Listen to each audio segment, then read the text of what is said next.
আমাদের তারাবো ৮ নং ওয়ার্ড তারাবো প্রাইমারি স্কুলে সকাল থেকে সাধারণ জনগণ স্বতঃস্ফূর্তভাবে ভোট দিচ্ছে, যা 17 বছর আমরা কেউ দেখিনি।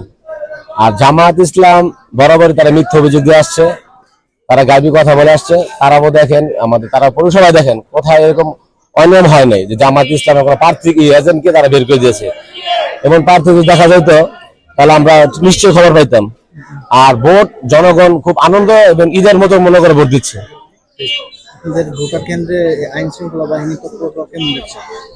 আপনার আইন শৃঙ্খলা বাহিনী একটু পরে সেনাবাহিনী আসছিল, কিছুক্ষণ আগে বিজিবি আসছে, আর কিছুক্ষণ পরে আপনার মোবাইল টিম আসছিল। তো সর্বোপরি আইন শৃঙ্খলা বাহিনী খুবই স্বাভাবিক এবং জনগণ খুব স্বতঃস্ফূর্তভাবে ভোট দিচ্ছে।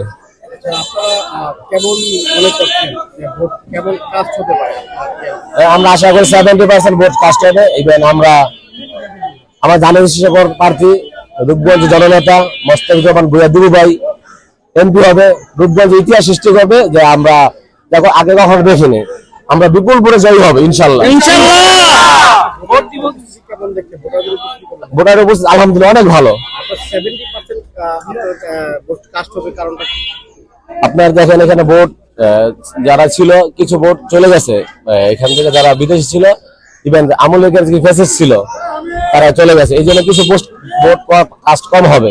এই জন্য 70 বা 75% ভোট আমরা আশা করতে পারছি ভোট কাস্ট হবে। মহিলা ভোটার সংখ্যা আলহামদুলিল্লাহ অনেক ভালো, পুরুষের থেকে মহিলা ভোটারের আগ্রহ বেশি। সংখ্যালঘু আছে মোটামুটি আলহামদুলিল্লাহ ভালো, তারা ভোট দিচ্ছে, তারা অনেক আনন্দ এবং উৎসাহের সাথে ভোট দিচ্ছে, কোনো ভয়ভীতি নাই। ইভেন সবাই তাদের নির্ভয় ভোট দিচ্ছে।